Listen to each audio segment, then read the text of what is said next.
Hey guys, it's Billy Slaughter, actor, coach, producer, and I have finally arrived to NOLA Film Scene. NOLA Film Scene. Hello, welcome to NOLA Film Scene with TJ and Plato. I'm TJ. And as always, I'm Plato. All right, we're here with great New Orleans actor, Billy Slaughter. Thank you for joining us, Billy.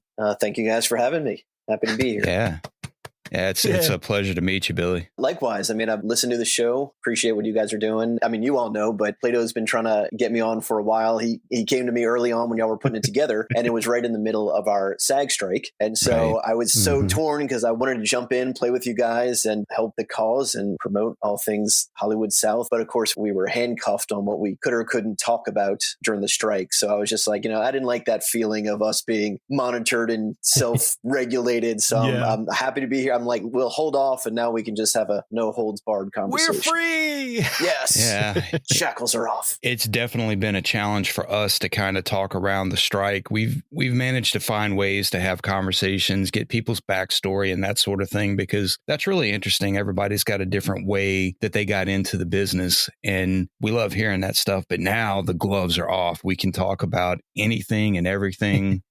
That is movie and film. Yeah. I like exploring where we met. I don't know if you remember, Billy, and because it wasn't your class, your intensive. I took that, but the Ravine, that movie. Wow. You know the scene with you and the guys we were in the prison.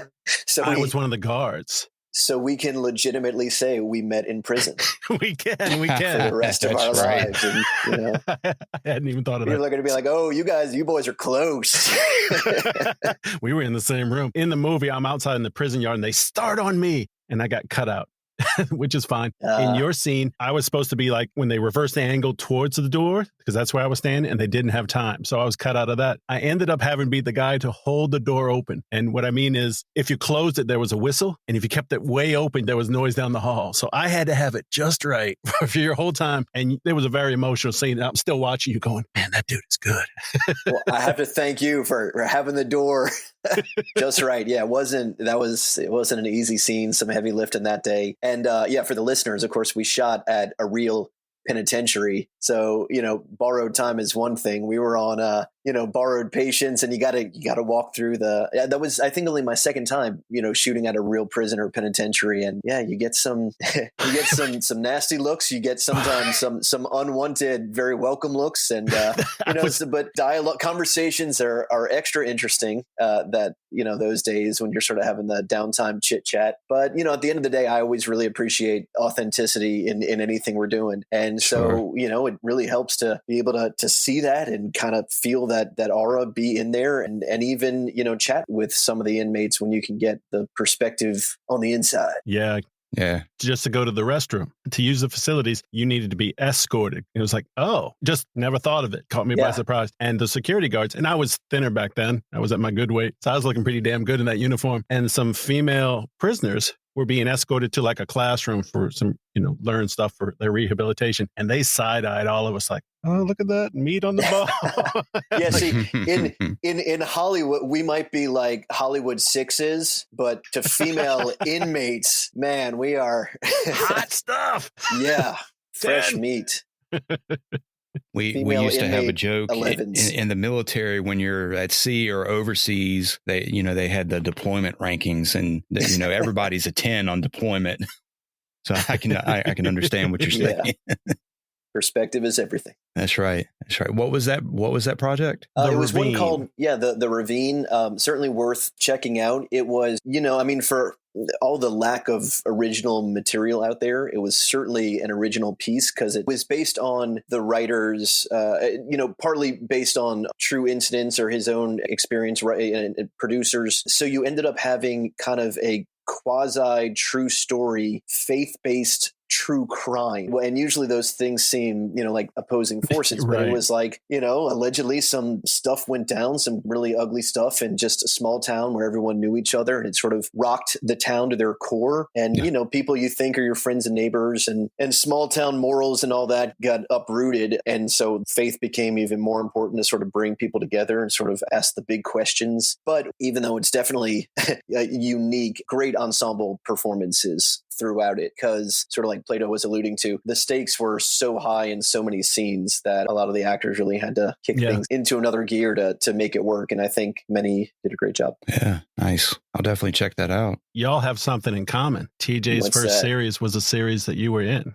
Twisted Metal. Twisted Metal. Yeah, another fun one to be a part of. It was sort of my deep, dark secret when I was shooting. So I'll give you guys an exclusive. All right. So I know we can relate on a lot. It's like gaming and stuff. And so, we grew up in the 80s. I was definitely a gamer, and I grew up on Nintendo. But then when we started making the split, I was a PlayStation guy. So that's the good news. I was a team player. I was a PlayStation guy, but I never ended up playing any of the Twisted Metals. All my friends were getting into them, but I was so deep in the Final Fantasy. I didn't have time. I had to play them all and beat them all. Of course, once FF7 changed the game. So the bottom line is, I was familiar with it. I didn't get to. I would have loved, as cool as it was to be getting to be a part of a video game come to life. So the kid gamer in me loved that. But now I want to go back and play through it. But getting to the series, it was so much fun to shoot because it's so out there. Sort of post-apocalyptic demolition derby. I was playing a character. Talk about another day at the office. I'm a futuristic fast food manager who collects ears from people that rub him the wrong ways. So that was a fun day to begin with. The series, watching it, was even more entertaining than I imagined. So it was a real fun ride. And then, of course, being a New Orleans native, it's great to see, our homeboy, Anthony Mackie. It was already cool enough to think that just another kid from New Orleans is the new Captain America, bringing the pop culture. But then, for him to finally get a cool series to helm and then shoot it here. Yeah, just a lot of great experiences. So TJ, where were you in the world? That wasn't my very first project. I had done some background work before that, but I apologize. Everything. No, I don't really talk. So I was in the first season of The Purge, but background, like way background, you have to really squint and look really close to even pick me out. And I can only see my hair and my beard. I don't really count it. But Twisted Metal, I was in the very first scene with Anthony Mackie and then an actor named Jordan Salome and Earl White and Kevin. I'm drawing a blank on Kevin's last name. I was the only background guy in the scene. And that was what really kicked it off for me. I didn't really know that doing principal work was an option. I didn't know how to get into it. I didn't come up in the industry doing that. And one of the guys just kind of encouraged me between scenes. There's that unwritten rule that as a background player, you don't engage the other actors because they've got a job to do. So I kept to myself, but between scenes, he was talking to me and he just encouraged me and he told me how to get started. So I started taking acting classes with Jim. And after that, I started studying with James DeMont, got professional headshots, started doing self-tapes. And that was kind of what kicked it off for me. So it was just that very first initial scene where Mackie pulls up to the gate and does that exchange. Yeah, I remember it. Well, what's cool is I'm not, saying anything official. That one, because it's a franchise, I don't even know if anything's been officially I would anticipate other seasons. So definitely I, encourage anyone watch the first season. It's out on Peacock. It's a lot of fun. Not one for the real youngsters. Right. PG-13 at least. Yeah, exactly. A mature 13. But yeah, it's cool that it pushes the envelope. So I'd like to think, I've talked to a lot of people that really enjoyed it. I'd like to think it's going to come back for more. And you definitely have a great look for that show. So I think that could be a really good one. Like so many things in this industry, it's a careful what you wish for. I know we work so hard just to get on set. And then whether you're, background, principal, even a major role, we have so many things in common, but we've all share in the unfortunate experience of getting cutouts. That's par for course. But then the good news is if you haven't been established, especially in a series, you can always come back. So that, there might be some road warrior biker gang. That's why it was bittersweet for me, because I had so much fun playing that role and being a part of the show. But then, oh God. No spoilers. No spoilers. Let's just say you probably can't come back. Yes, exactly. You might have a better chance at coming back. But yeah, even, I know this is you guys talk the business and starting out and sort of the arc. And I started when I was coming up, I did not know anyone in the industry. I didn't have any ins. It was sort of Hollywood was definitely like a fantasy land out there. Again, born and raised New Orleans, so I loved watching movies and TV, but it was always entertainment and, not something I Never really a saw job. as aspirational. Now, needless, it became real. Like, that's a beautiful thing. I did my first play my freshman year of high school. That's when acting officially became real, when it was like all that playing and role playing and stuff we did just as kids, or, especially kids in the 80s when, we had to go outside and find ways to entertain ourselves, or just all right, you ride your bikes to, so Stranger Things, like you ride your bikes to your friends' houses and it's just like, all right, what sort of stuff are we going to come up with or get into? What haven't we done or talked about? So, that great use of imagination, even just making up stories amongst yourselves and playing. And then, like I said, kind of high school is when it became real. I did theater. And then I was like, okay, I understand this acting thing and I want to do more of it. Went to college for it. College is where I got more involved. Like, film was always my main aspiration. And then I sort of made that the transition to on camera in college. But then it was right when I came out of my drama program that, wondering like what was the next step, or kind of preparing to make the major market move. I was like, did I want to go back to New York where I had done my sophomore year of college? Did I want to try out LA for the first time? So I was leaning towards that. But then that's when we know the tax credits passed in Louisiana. And all of a sudden, that shiny thing out there came here to our home. And so, it's like fantasy and reality, the lines started to blur and the accessibility became key. That definitely to me was where timing lucked out. And we all know the huge role of luck in this industry. But then, as we've heard, I think, the best definition is luck is when preparation and opportunity meet. These opportunities coming to my backyard would not have made much of a difference if I wasn't prepared and did the groundwork. But, the point I was getting at when it came to my on-camera career, like I had never had any formal, I'd had a lot of acting training and, classical and Shakespearean and theater, but I had never had any formal like on-camera techniques. So that was just old-fashioned on-the-job learning for me, starting with background work. So,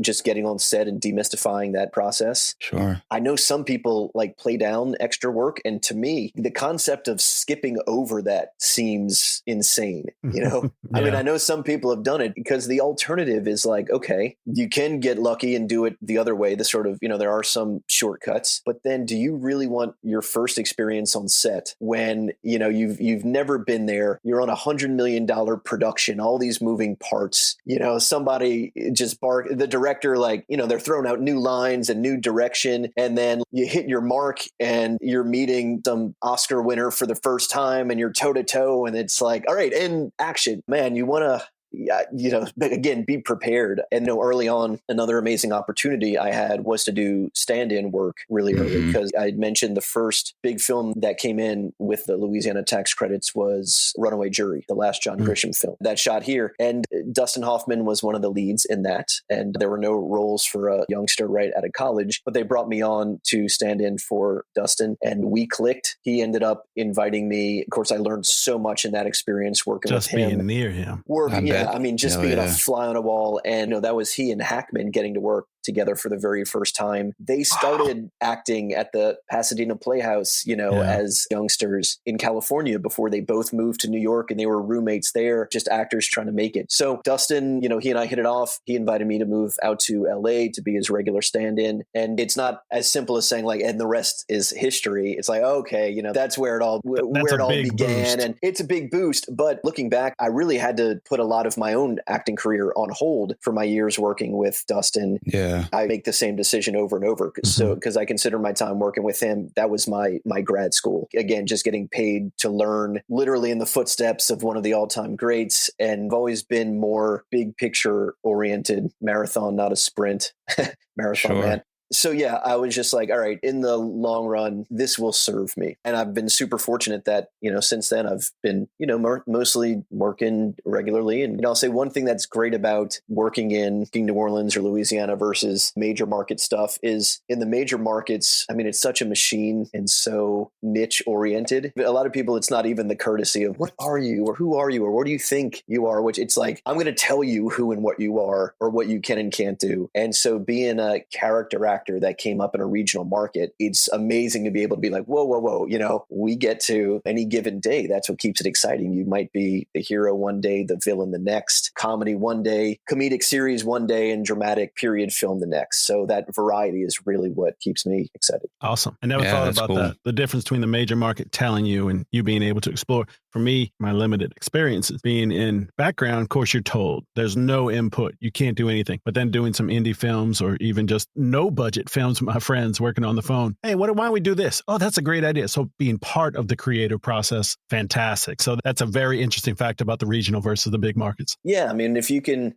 there are certainly perks to being able to be a bigger fish in a smaller pond. Like you said, I mean, it's not even about an ego thing or a power play, like you just said, creatively to be part of the bigger picture, especially working with great independent filmmakers. And, you might come on a project, you might be the first on board a project and sort of help bring it together and, ride that wave rather than just being the very last on board and you're coming on a moving train and, you're just feeling like you're playing catching up. And half the time you're, people are like, does anyone even notice they're just trying to get through their final episode or, their final week or something. Yeah. Yeah. How did you get into teaching? Everybody's got, different coaches I've talked to. They had a different path to that road. It definitely takes a passion to want to help people. How did that start for you? I started teaching right out of college. So I came out of UNO, University of New Orleans acting program. Mm-hmm. I'd done, as I said, my sophomore year of college. I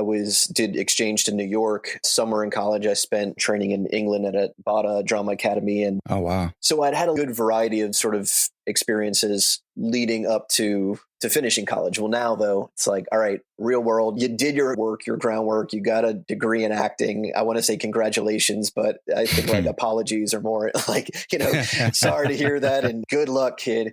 Yeah. So I had to do something with it. And, we know it's going to be most people, again, long journey. I'm like, all right, for a long time, it's going to be a side hustle and you need your survival jobs before it's, sure. if you can reach the day when you're fortunate enough to just say, I'm a full-time working actor. So, I was trying to do something that made sense. Like I made a vow to myself long ago, just to sort of keep me accountable and on path. I said I would never be an actor / waiter / bartender. And sure. It's no shot against that or those who do it, because that's many of my, close friends and family members. And it makes so much sense. But I was always had to do things differently or sort of find my own way. So I said, if I at least want to try to keep myself as engaged in the world, in the industry as much as possible, rather than feeling like I was always floundering or being pulled between different worlds, a foot in the real world. And then I have to like course correct and to just try to do anything. So I was fortunate. I had some great teachers and mentors along the way. It was a very utilitarian decision where I was like, okay, this can keep me in the industry, practically keep me employed, always keep me in the game.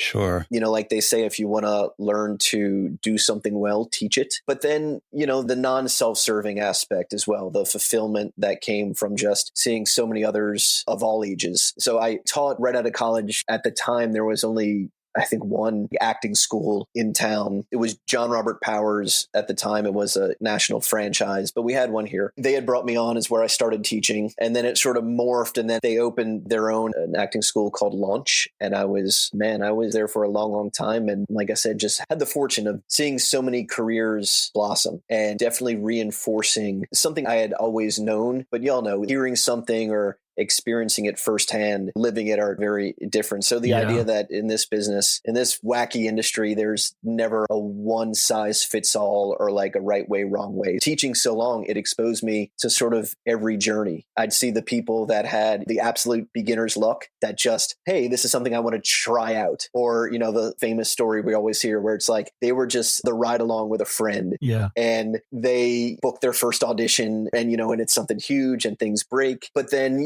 again, it's always careful what you wish for, but maybe Yeah. it was hard for them to sustain that early success, or then just the grinders, the ones that they had everything going against them other than their tenacity, their drive, and they did have success, but they earned it every step of the way. And I taught all age groups, kids, teens, preteens, adults. So each one had its own dynamic. Young kids seeing what it did, like you're watching a human being develop in front of you and getting to be a part of that journey, not just acting. Yeah. So that was really fulfilling, and just seeing that raw, natural talent, again, bittersweet, because you're just like, God, I had to, like, I worked for 20 years to get to, like with this 8-year-old, things that just come so naturally. So it gives you appreciation for not just the human spirit, the collaborative nature of the business, and being able to work with all kinds and backgrounds, and even just like some of the things you don't expect, having senior citizens pop up in your class one day and they're just like, I lived my life, or I lived that life. And I'm just at a point where I don't want to feel like there was something I always wanted to try and didn't, and regret that, or they're just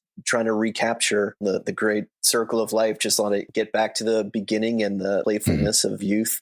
So teaching's been a great thing. The acting school where I was, I did private coaching along the way for a long time and worked with like local Shakespeare Fest and theater groups. But the acting school launch, as I said, where I was for a long time, they closed down during COVID. And since then, just been doing a lot of my own workshops. Had the pleasure of having Plato join, and yes. I'm stubborn because you're like, okay, I want you. We're going to give some other people a chance. I'm like, fine, but the minute they stop, I'm there. Triple crowned. Yeah. No, and again, that sort of tenacity, it's acknowledged, it's appreciated, and so we're always learning, we're always trying to explore something new. So someone like Plato, it's like, okay, tell me your background or what you're into, and I know he does like big personality and a lot of improv and all that's great. So usually I'm like, all right, initial introduction, let's play into your wheelhouse, play into your type, your niche. But then as soon as you're coming back, we're going to help hone who and what you are more naturally. Yeah. But then when you're coming back for seconds, we're definitely going to shake it up. Now I'm like, all right, let's start playing against type. And if you are a nice guy like Plato, we're going to make you a really old dirty Evil bastard or something, And you bring local casting directors, so we get to meet them. We get lessons from them and they tips. And the first one, Justin from Glorioso. Yeah, that was Justin Coulter from Glorioso Casting. And that was something I was really proud of for the different acting schools I'd been a part of along the way. For all the things we did great and the many success stories, I always felt like there should have been more of an open dialogue, a presence with our casting community, because really no matter where you are, your first and best chances at just getting any booking, no less, establishing the foundation of a career, are usually going to come from the local casting directors in your market. And so you as an actor, that's one of those checklist items. You got to make sure you know who they are. First name, last name, casting directors, casting associates, office assistants. And you got to make sure, more importantly, they know who you are and know where to find you. So especially coming out of COVID, that was something, not just where I saw room for improvement, like I saw a really great need that I was honored to be able to help fulfill that, where now, since all auditions had shifted to self-taping, and that art of just having humans, it's like we're in the business of humanity, just having humans connecting in the same space, in a room, eye to eye, toe to toe. So much of that was lost. So starting this year, I was like, all right, I'm just going to put together my own workshop series and just bring in casting guests for each one and help get actors and casting individuals back in the same room. I'm very much, like I said, utilitarian. If there's a D, all of the above option, it's not just kind of self-serving for the actors, like, oh, you get to impress a casting director. The casting guests loved it, even more so than they anticipated. It was great to see it from both sides. They missed being in the room as well. And even if they had to discover that coming to one of the workshops, it was like, like feeling actors and getting to work with the Play-Doh, no pun intended, help kind of mold us.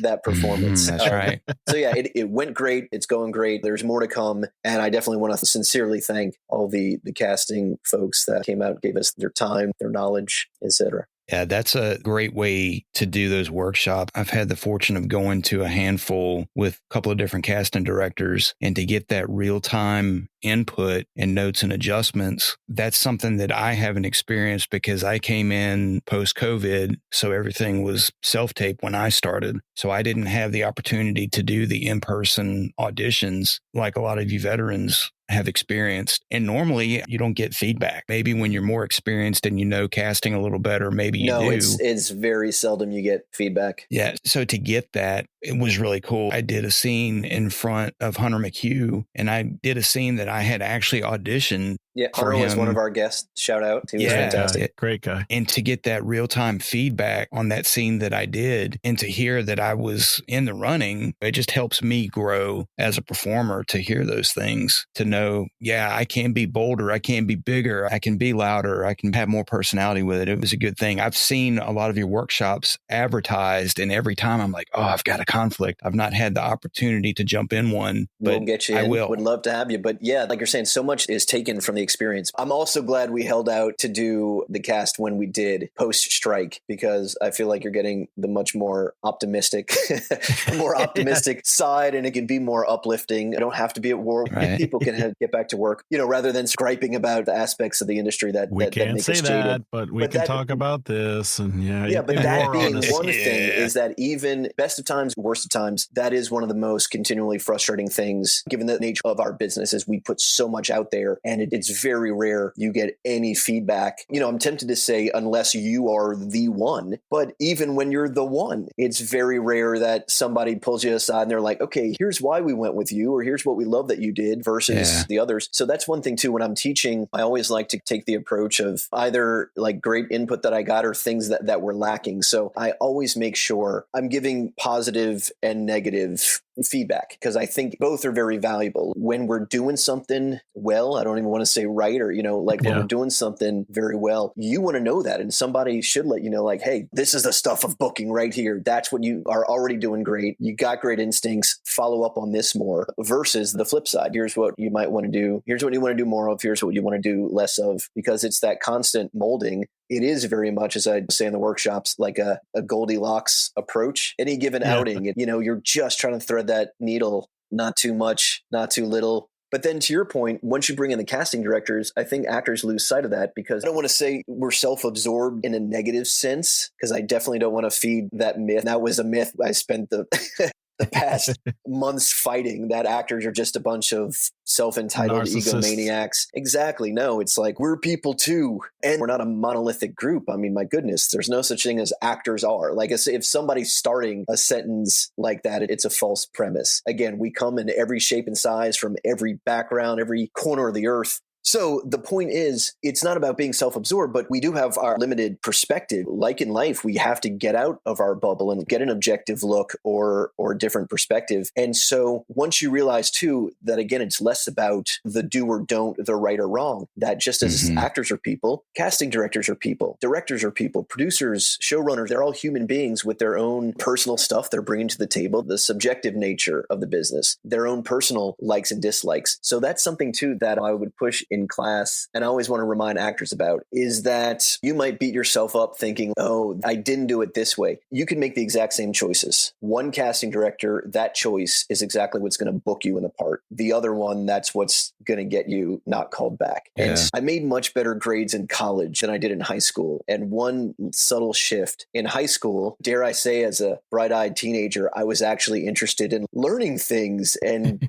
growth and personal development. So I was trying to learn the material. Whereas in college, I enjoyed it, but I was ready to get through it and get out in the real world. So I learned to learn the teacher. And so similar with casting directors, as soon as you know, okay, this one, this is what they like, or this one, just preferences, then you can help facilitate that, help them help you, so to speak. Yeah. Actors, the image is self-absorbed and narcissistic, but we have to be self-focused in all our training to see how we feel about it, to see what that brings out in us. But then when we start to do the scene, we have to turn that focus on our scene partner, and you have to listen and react. And while you were talking, a light lit up. And in my mind, I'm picturing, the Pixar lamp. So it's facing me and me, and then facing out and like them. It's like, oh, and that you hear it from day one. Yeah. But as you grow in your skills and develop as an actor, as a person, the same words hit differently at different times. So thank you for that free lesson, Billy.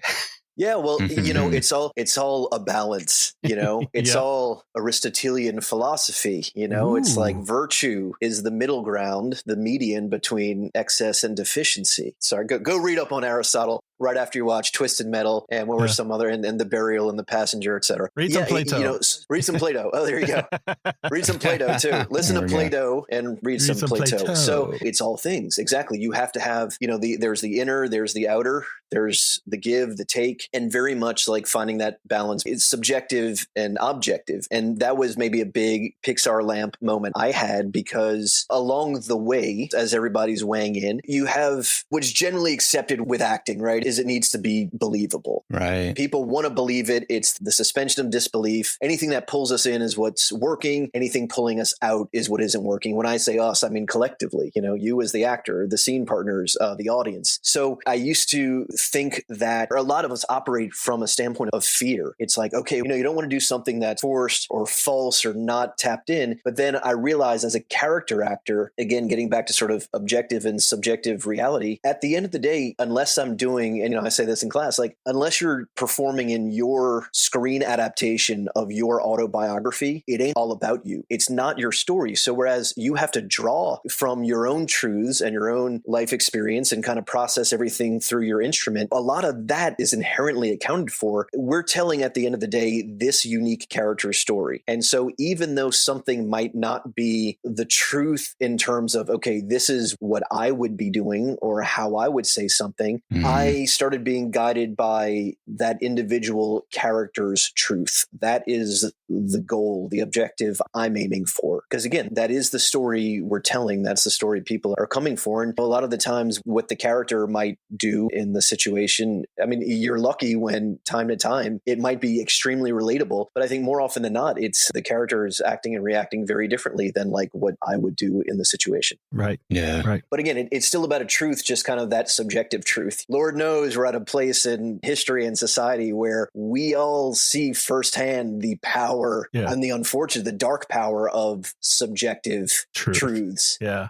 If somebody just believes something hard enough, whether it's real or not, or exists or not, real world, it's a dangerous game. But in acting, that is a good thing to remind yourself that sort of individuals have their own subjective truths. We have people in this world, in this millennium, who believe the earth is flat. But that kind of belief is great for an actor if you were playing somebody who believed the earth was flat. And I've known some folks that fall into that category that were otherwise like really with it folks. So it just goes to show you never know. And everything and everyone is dynamic. Yeah. Not everyone is right.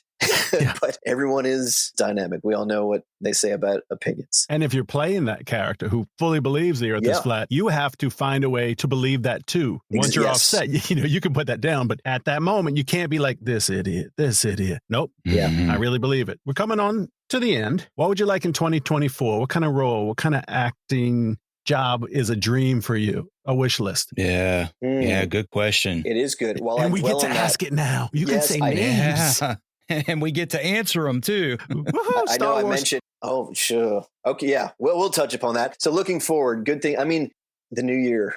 So just in terms of acting stuff, I mean, you might have nailed it. I always love doing something I've never done before. That's definitely what gets me out of bed in the morning. I've been fortunate for a lot of great chances I've had, but I've been a smaller part of some big franchise pie. But again, something we can all relate on, just like that kid growing up in the 80s with the big imagination. If I could get on one of those, whether it's a little piece of the Star Wars world or the MCU, I've dipped my pinky toe in it. The kid that grew up collecting comics and drawn comics, Game of Thrones, just fantasy. I know, again, there's a division or some divisions in our industry. Some people feel like all the, the genre stuff and the tent poles have broken the industry or moved things backward. And I'll say it again. I like to think there's room for all in life. I don't typically like an all or nothing choice. So yeah, that's what it's great if hopefully I can continue to do those beautiful, very creatively inspired projects where it's just about the great work. But then I'm definitely not above just something where I can be a part of something fun and have fun. I would gladly rock a lightsaber. I knew you were going to say that. Any day of the week. I mean, but yeah, honestly, I'd be like a lot of folks in the industry. I mean, we've all heard the rumors, whether it was like Brad Pitt or, you name some famous A-lister that is just like some random stormtrooper. James Bond. Pierce Brosnan? No. Daniel Craig. Yeah, he was a stormtrooper in Force Awakens or in one of those. But yeah, and you can never see his face, or he maybe he just did the voice. Damn right, I'd like to do that. I will be stormtrooper number 7 all day long. Yeah, that would be nice. Move along. I mean, that's something I might actually have a chance to do because they wouldn't see the beard. I kind of get limited on some of the superhero and things like that, I think. Well, you got a great fantasy look all day long, which again, you would have a better chance at getting in the next Game of Thrones spinoff than myself. I make the joke there because I love, not even historical fantasy stuff like that. I grew up reading a lot of it or studying history. And again, with the Shakespearean background, I just love classics. But most people don't want to hear American actors complain. But by golly, I don't care who you are, not many American actors get a shot to do some of that great stuff, to throw on chainmail and just get in a good old fashioned bastard sword duel or something. And so my joke is, you look at who the American actors are on Game of Thrones, and I'm literally right in the middle of Jason Momoa and Peter Dinklage. I am the happy medium between Jason Momoa and Peter Dinklage. In those worlds, the extreme, the specific types are much better. Yeah, somebody's got to put a battle axe in your hand for sure. And I will say, I got to do maybe my first medieval fantasy in a project that might be one of my next things coming out called Raymar. Yeah. Where same thing. I was looking forward to the sword. I did a lot of sword play growing up, but I got a golden axe put in my hand. And I'm like, all right, hey, let's keep it new and fresh. So when Raymar comes out, I auditioned for Raymar. I don't think that was a standalone piece in the sense that hopefully it can be expanded on was more the intent. So hopefully we'll see, again, check out Raymar. We can see much more of it. And Hick booked the part I auditioned for. Your biggest fan, Hick Jeremy, you might have heard of him.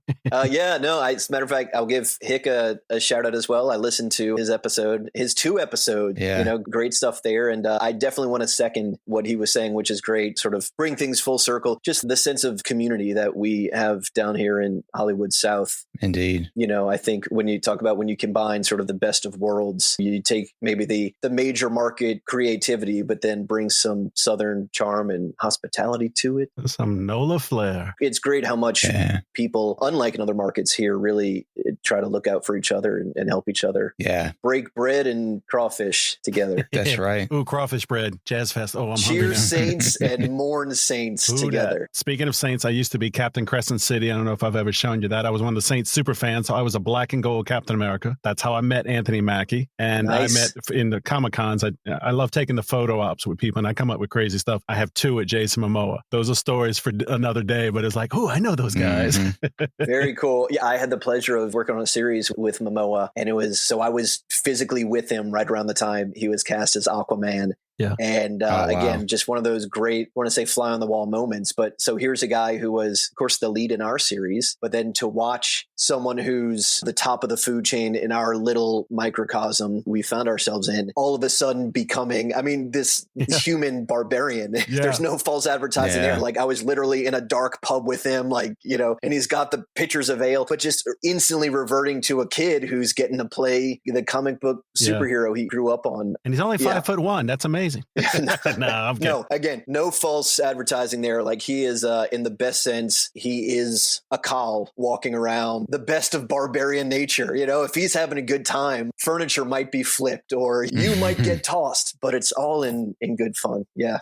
Jason's a great guy, and great to see success come to folks that do really deserve it, that are just genuinely good people, and the industry is full of them. And so again, just that collaborative nature, man, there's a lot of, I don't know if y'all edit, but there's a lot of bleep we got to deal with in this industry. So it's great to kind of remember the good stuff and the good people. You can say curse words, but if you don't want to for you, that's fine too. All right. Well, I'll let the reader fill in. Okay, nope. I got no Again, problem. in We'll the cut this spirit part of out. actor, fill in. I have no problem, choosing my own, the shit you deal with, the crap you deal with. I mean, whatever. But play at home, play along. Cool. That's right. It'll be, like inside the actor studio, right? We're kind of doing that. What's your favorite curse word? So insert your own. If you were a tree, what kind of underwear would you wear? Wait, no, my cards are mixed up. Wow. I'm not going to touch a tree and wood joke. Take us out, TJ, because I think we're done. That's right. You're going to get me canceled by Disney. Come on. I'm trying to get in Mandalorian season 8. We'll fix it in post. We won't let you get it. We won't let you get jammed up by Disney. We all want that opportunity. No, it's like we said, we're post-strike, no holds barred. That's right. We're having fun. That's right. Billy Slaughter, it's been so great to meet you and get your insights on the industry. Thank you so much for joining us on NOLA Film Scene. Thank you, guys. It's been a lot of fun.